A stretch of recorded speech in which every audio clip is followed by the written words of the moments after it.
Cheers. তুমি এটা কি খাচ্ছ? তো বন্ধুগণ, কেমন আছো সবাই? সবাই আমাকে ওয়েলকাম করো, কেননা অনেক দিন পরে আমি আবার ভিডিও নিয়ে এসেছি। আমাকে ধরবে তো? তো দেখেই বুঝতে পারছো যে কোথাও যাচ্ছি। আর যাচ্ছি কি, তোমরা তো বুঝতেই পেরে গেছো যে আমি কোথাও গিয়েছিলাম। তো ভিডিও দিতে একটু দেরি হচ্ছে এই কারণেই যে আমার প্রচণ্ড ঠান্ডা সর্দি লাগিয়ে বসে রয়েছি, গলা ব্যথা নিয়ে বসে আছি। তো অনেক দিন হয়ে গেছে, ভাবলাম যে এবার পোস্ট করেই ছাড়ি। 2 ঘন্টার মধ্যে প্ল্যান করে বেরিয়ে পড়েছিলাম কার্শিয়াংয়ের উদ্দেশ্যে, কালিম্পং টু কার্শিয়াংয়ের উদ্দেশ্যে। 4টের সময় আমরা সব ঠিক করেছি বেরোবো, 6টার সময় বনগাঁ টু রানাঘাট। তারপর রানাঘাট থেকে বাসে উঠলাম, বাসে উঠে আমরা গেলাম শিলিগুড়ি, শিলিগুড়ি থেকে তারপরে কালিম্পং, কালিম্পং একদিন থেকে গিয়েছিলাম কার্শিয়াং। তো এই যে বাস আমাদের চলে এসছে, এই প্রথমবার স্লিপারে গেছি, অসাধারণ ভালো লেগেছে। আসার সময় স্লিপারেই এসেছিলাম, তো আমার খুব ভালো লেগেছিল। আর এই দাদাদের সাথে আমার এই নিয়ে থার্ড টাইম আমি পাহাড়ে এইবার যাচ্ছি। আমরা তো ঘুমাতে আমার প্রথম পাহাড় উনি, দ্বিতীয় পাহাড়ও ওনাদের সাথে, তৃতীয় পাহাড়ও ওনাদের সাথে। আসলে পাহাড়ে এনাদের সাথে গিয়ে যা মজাটা আমি পেয়েছি, আমি জানি না আমি অন্য কোথাও পাবো কিনা। তো দাদা বৌদি ভীষণই ভীষণই ভালো মানুষ, আমার খুব পছন্দের দুজন মানুষ। যেখানে আমার ইয়ে হয়। Thank you. এই বলছি কি দাদা, বলছি কি প্লাস্টিক হবে?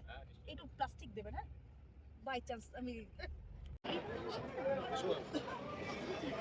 এটা এত সুন্দর করে দিয়েছে। এটা কোথায়? এটা কৃষ্ণনগর বিখ্যাত সুপার মনোদর।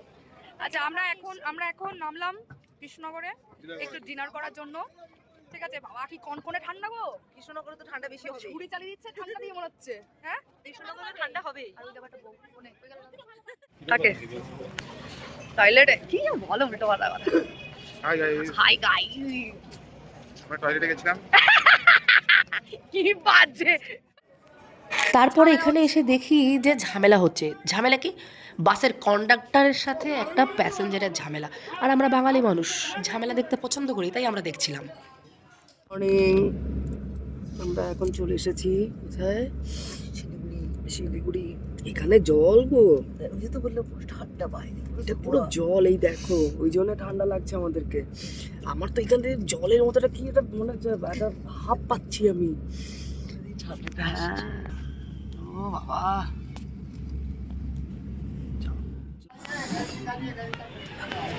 তো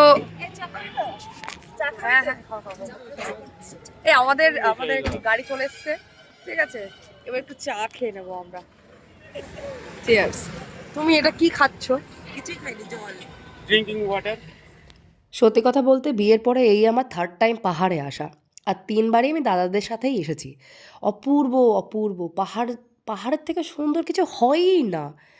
আমি সমুদ্রেও গেছি, কিন্তু সত্যি কথা বলতে পাহাড়ের মতো ভালো লাগা আমি আর কোথাও পাইনি।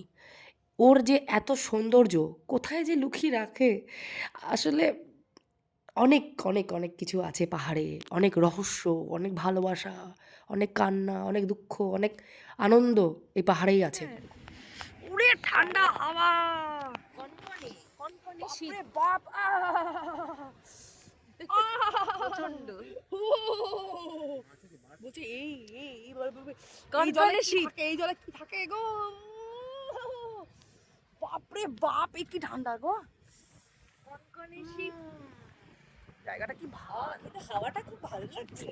দারুণ লাগছে। এই ফটো তুলো দাও। পাহাড়ে এসছি আর ডালে দিয়ে মোমো খাবো না, মোমো তা হয়? অদ্ভুত, না খেলে বোঝা যাবে না।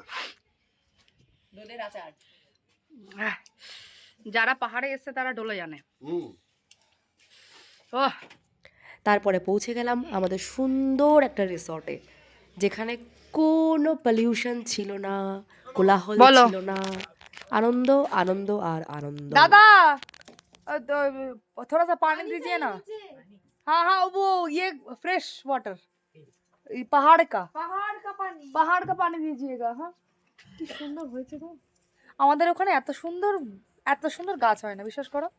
ঠিক আছে, এখানকার আবহাওয়া